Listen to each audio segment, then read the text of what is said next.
Mga kamarites at kapwa sumusuri sa galaw ngang panday digang ekonomiya, isipin niyo ang isang senaryo kung saan ang isang bansa ay ginagawang target practice ng halos 1,000 suicide drones araw-araw. Ito ang kasalukuyang malupi na realidad sa Ukraine. Pero bilang isang feeling financial advisor, ang nakikita ko rito ay hindi lang basta krisis militar, isa itong dambuhalang hamon sa ekonomiya at sa pag-manage ng pondo ng bayan na parang laging petsa de peligro. Paano mo naman pupundoan ang kanitong depensa ng hindi nakmumukhang pulubi ang buong bansa mo? Ang bawat pag-atake ay parang add to cart ng kamalasan na sumisimot sa kaban ng bayan, isang negosyong pilit na binubuhay. Pero ang taas ng operational cost, di ba? Ang ganitong level ng pananalakay ay idinisenyo hindi lang para manira ng gatuli at gusali, kundi para pilayin ang budget ng isang nasyon hanggang sa hindi na nila kayang lumaban o ipaktanggol ang sarili. Sa loob ng maraming buwan, tila ba feeling genius ang formula ng kalaban. Gumamit ng sandamakmak na mumurahing armas para pilitin ang kalaban na gumamit ng depensang presyong ginto. Isang asimetrikong labanan sa aspeto ng pera, parang bumili ka ng mamahaling pestisidyo para lang sa isang langaw. Pero paano kung sabihin ko sa inyo na ang isang simpleng invention na nakakahalaga lang ng $2,000 presyong iPhone lang ay may kakayahang baliktarin ang buong daloy ng giyerang ito?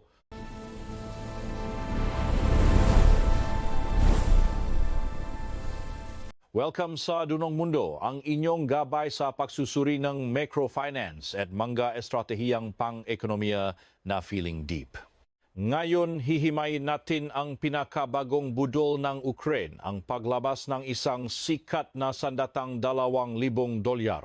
Ating susuriin kung paano ang tamang pag-allocate ng capital at konting diskarte sa teknolohiya ay kayang makpatop sa isang estratehiyang umaasa lang sa dami at brute force. Tingnan muna natin ang pangkalahatang sitwasyon sa market ng digmaan. Ang Russia ay nakpivot ng kanilang estratehiya, isang move na sa mundo ng corporation ay tinatawag nating pagbabago ng business model. Mula sa pag-asa sa mga dambuhala at mamahaling misil, lumipat sila sa paggamit ng tinatawag na swarm tactics. Ito yung pag-atake gamit ang daandang Shahed drones gabi-gabi na parang isang walang katapusang supply chain ng sakit ng ulo. Ayon sa mga datos, may mga araw na umabot sa higit 9 na rang drones ang pinapakawalan patungo sa mga infrastruktura ng Ukraine, parang spam emails na hindi mo ma-unsubscribe. Sa pananaw ang isang financial analyst, ito ay isang malinaw na estratehiya ng economic attrition o sa madaling salita, ubusan ng yaman.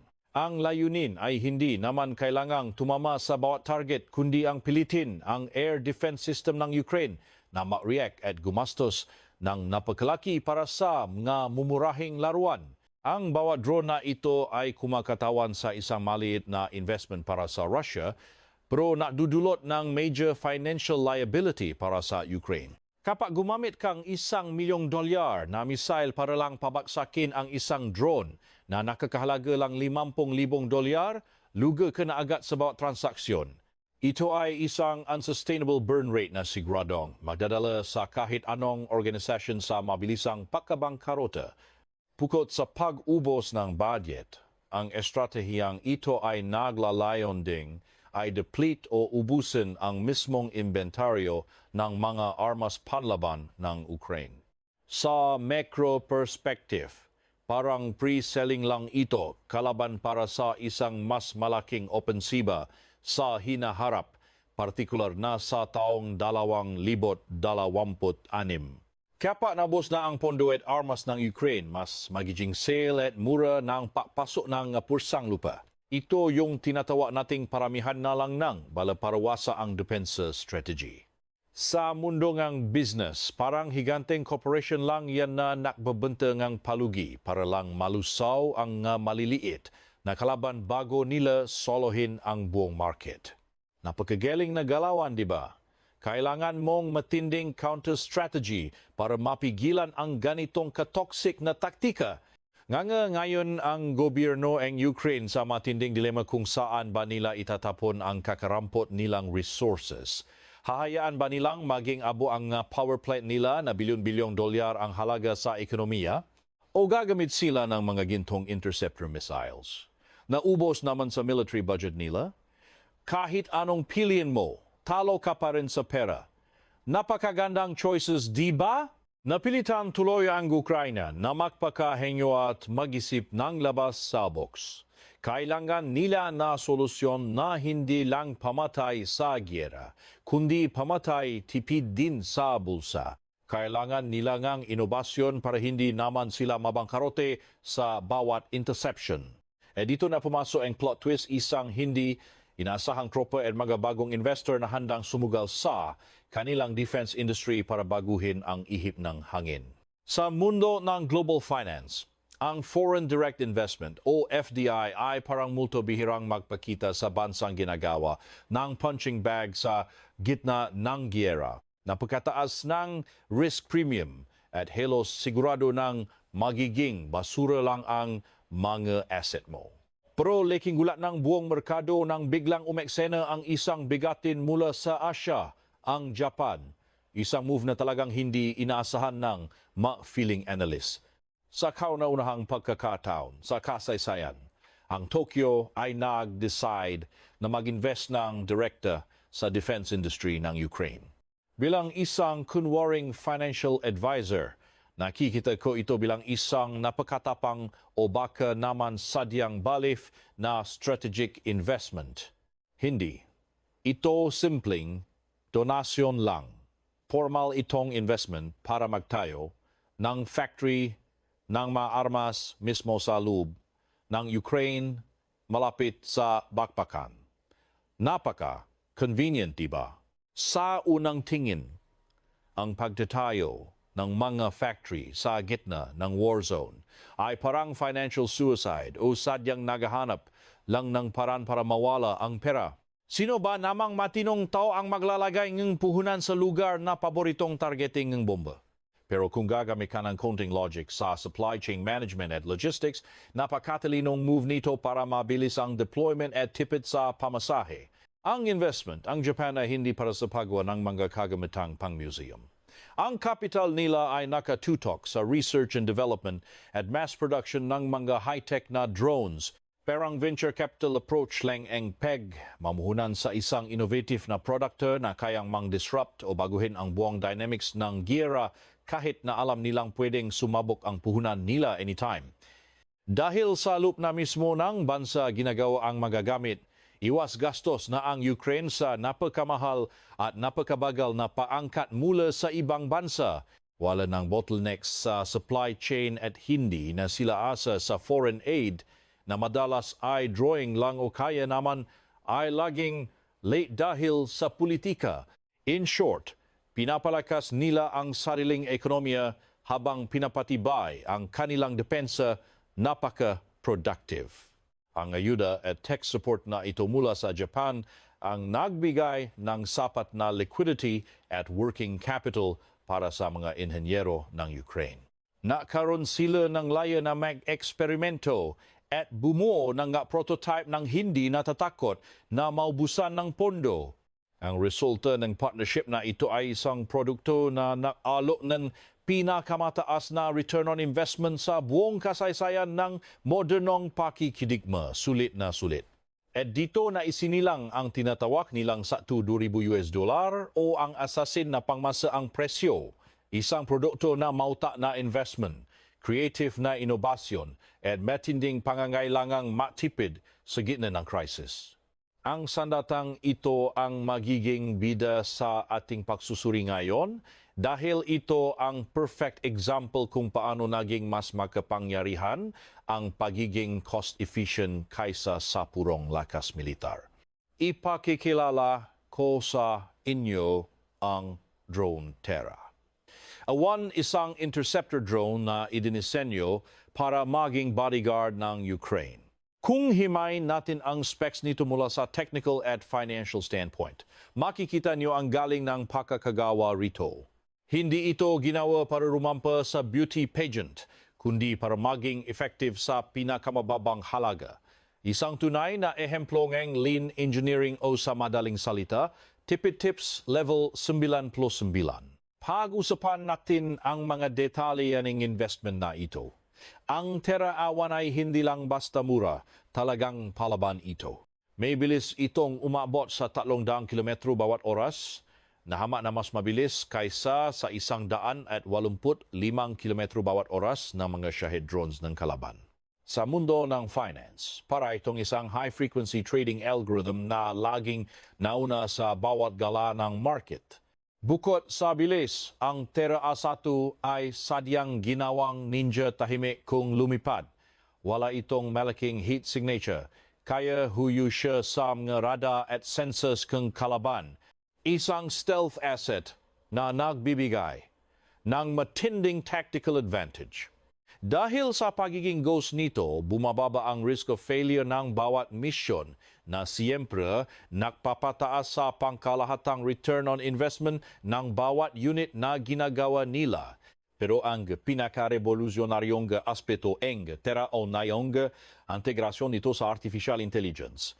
May kakayahan itong maganap at tumigok ng target ng kusa. Hindi na kailangan ng sandamakmak na tao para i-operate ito.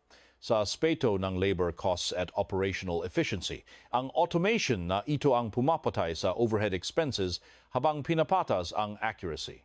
Ito na ang future ng automated defense systems, mga BES.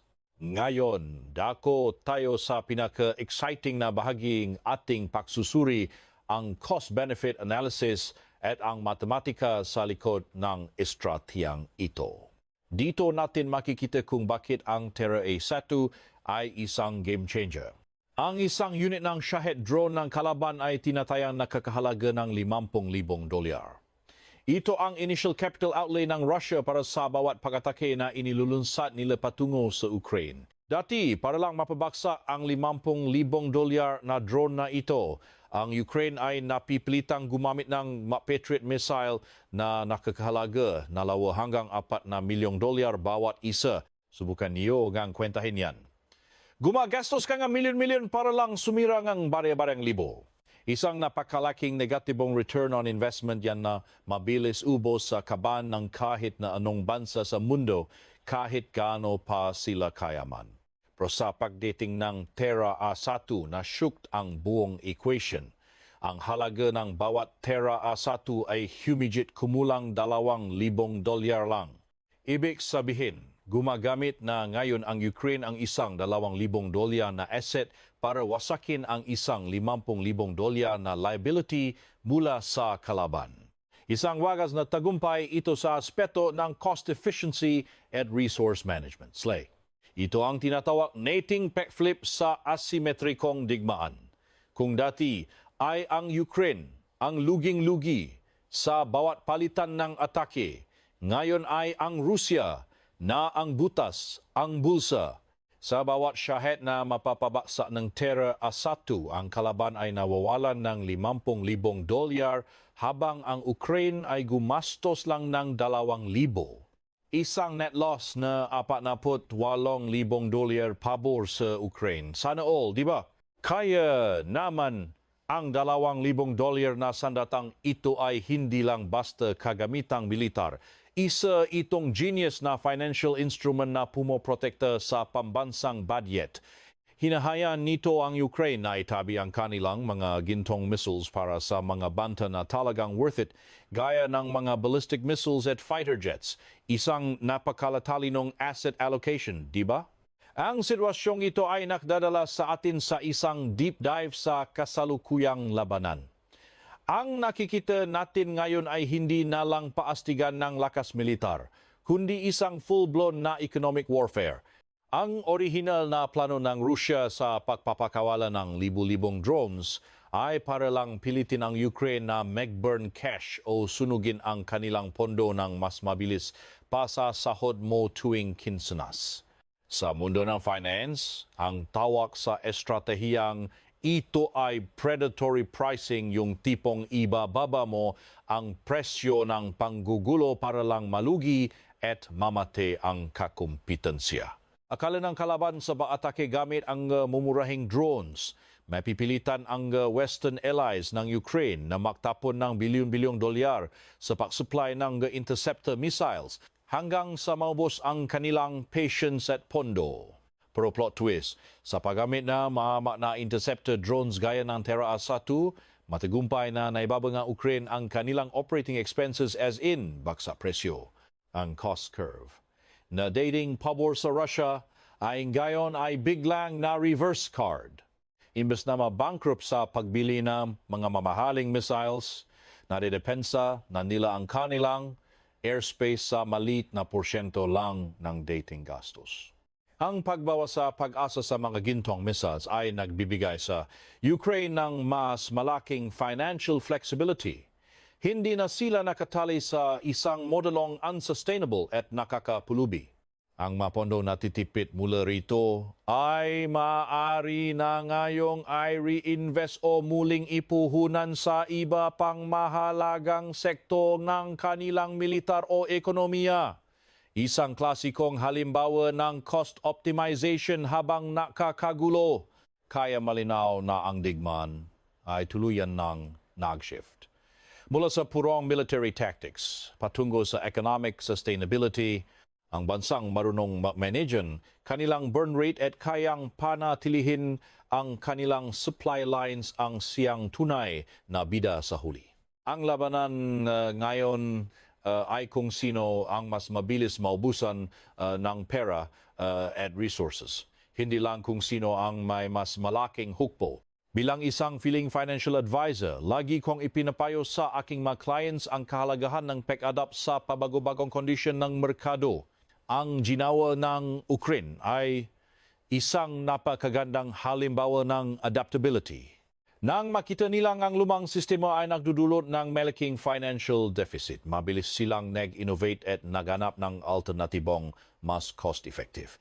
Ito ang tunay na diskarte para sa survival. Ang tagumpay ng estratehiyang ito ay nagpapadala rin ng malakas na signal sa mga foreign investors at donor countries. Ipinapakita nito na ang kanilang mga cute lang basta winawaldas, kundi ginagamit ng may utak at pananagutan. Kapag nakikita ng namumuhunan na ang isang gobyerno ay marunong maximize ang ROI, mas nagiging kumpiyansa silang magbigay ng karagdagang capital, instant credit worthiness boost. Sa kabaliktaran, ang Rusya ay nahaharap ngayon sa tinatawag na diminishing returns sa kanilang drone strategy.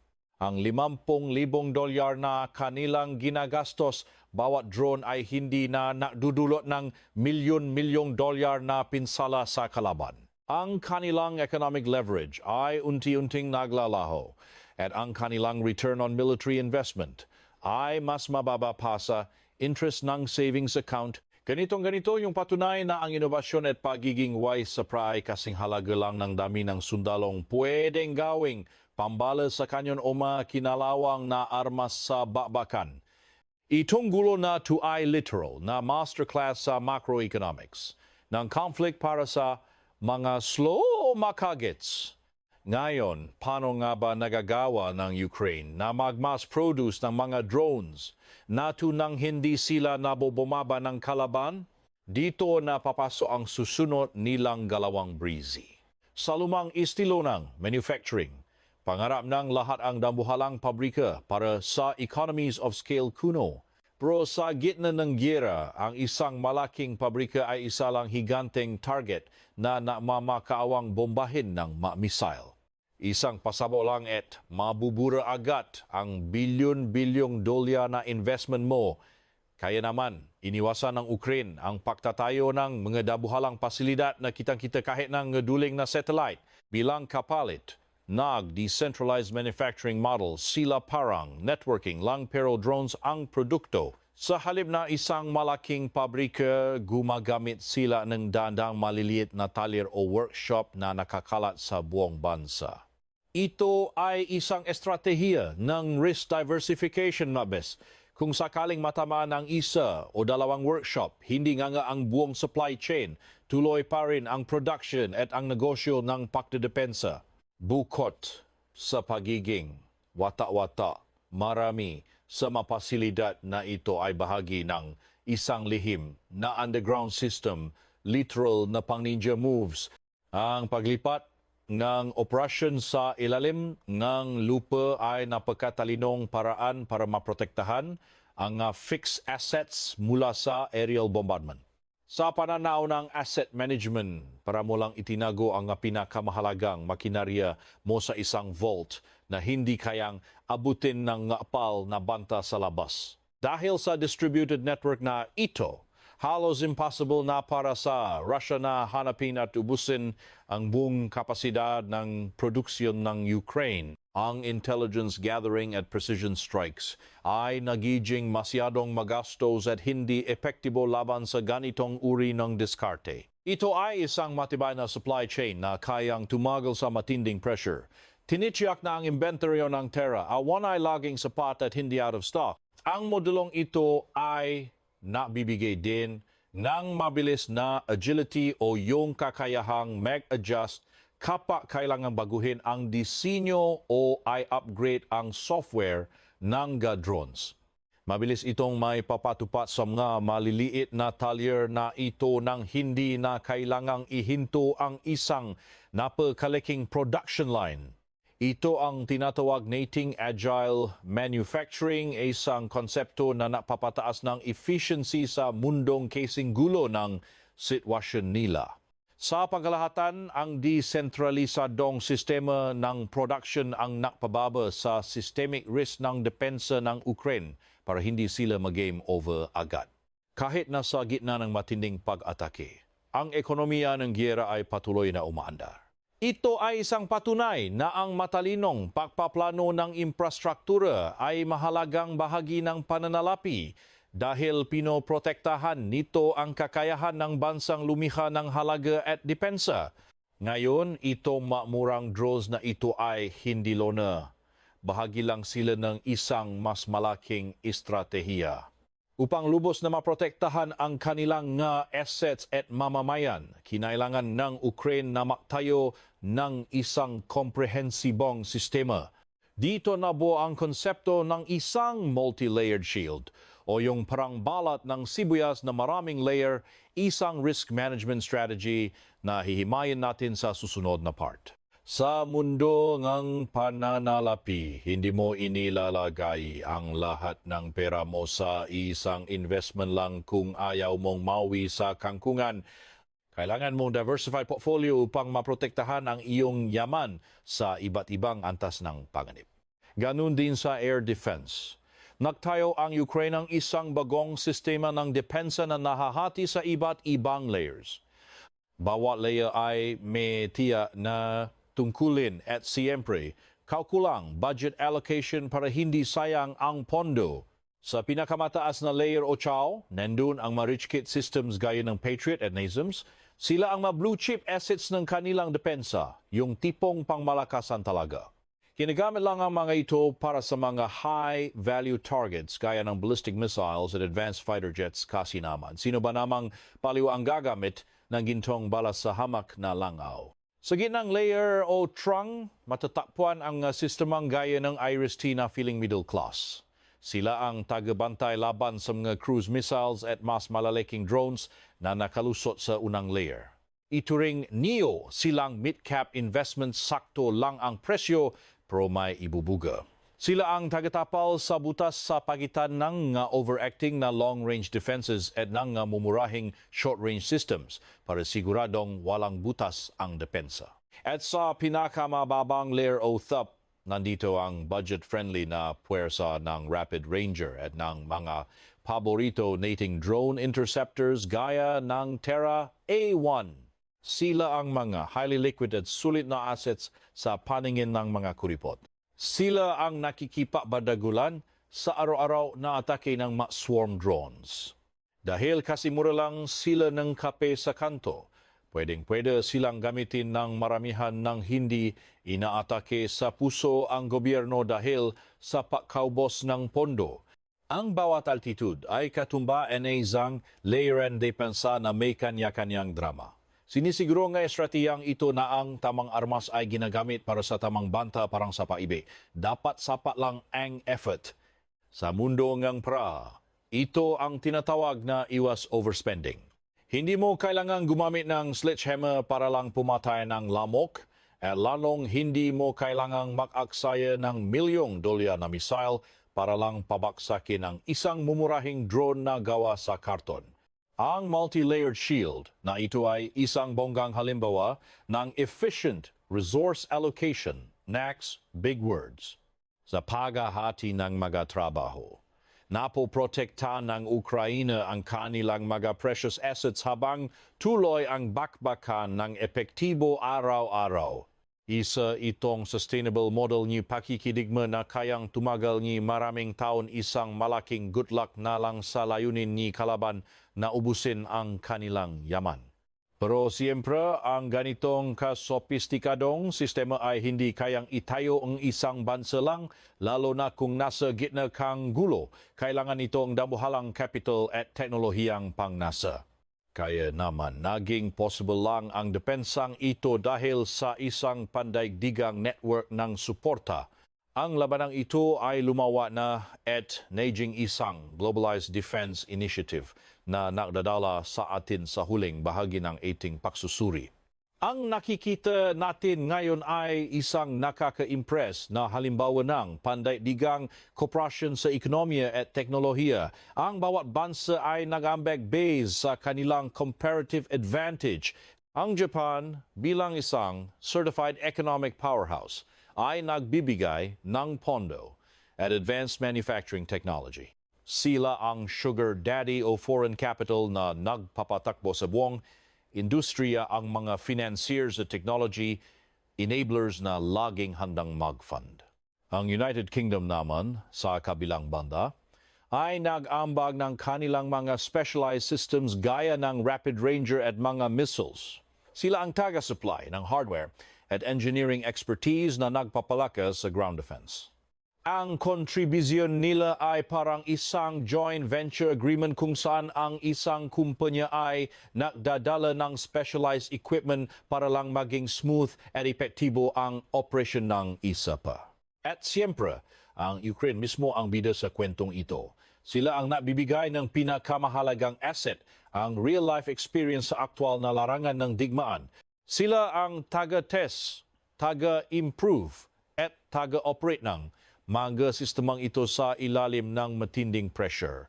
Ang data at feedback na nakukuha nila ay gold para mas lalong mapabuti ang mga teknolohiyang ito. Ituring niyo silang isang real-world research and development laboratory na walang break. At diyan muna nagtatapos ang ating mabilisang tour sa world-class na depensang ito. Kaya kung himay mo ng maigi, ang bakbakang ito ay hindi na lang simpleng NATO versus Russia. Nag-evolve na ito sa isang nakakalitong network na parang networking lang. Isang koalisyon daw nga bansa na natutulungan kunwari para protektahan ang mundo mula sa mga banta. Isang bonggang multinational corporate alliance na ang tanging bisyo ay panatilihin ang kanilang katatagan.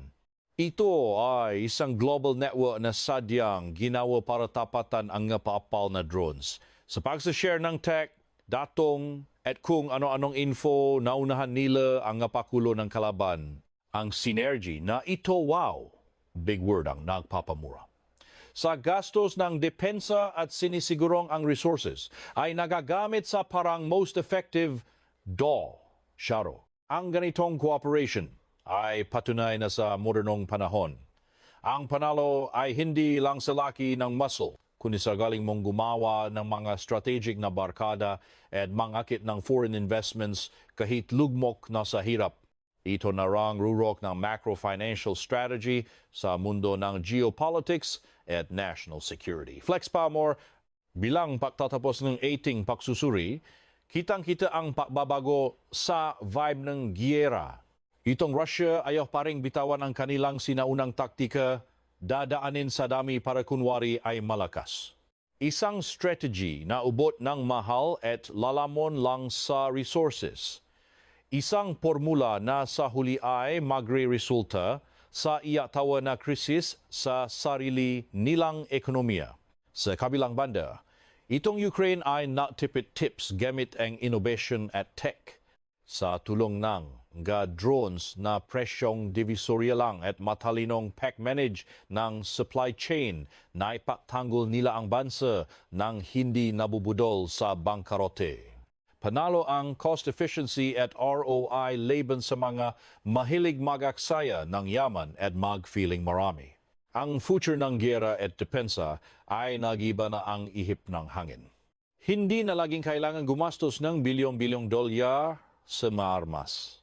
Ang new normal na AIMA drones na presyong kaibigan lang pro may artificial intelligence. Isang tech revolution na bumabala sa buong ekonomiya ng military defense sa buong mundo. Syukt ang lumang armas. Dito na nagtatapos ang ating intellectual na chika sa dunang mundo. Ngayon, kayo naman ang Marites bilang expert. Ano sa tingin niyo? Ito nga murang drones na ba ang tuluyang sisira sa krene ng Russia? O may nakikita kayong bagong taktika na mas nakakaloka pa? I-comment ang inyong mga hanas sa baba. Huwag kalimutang mag-subscribe para sa mas marami pang malalim na chismis sa macrofinance.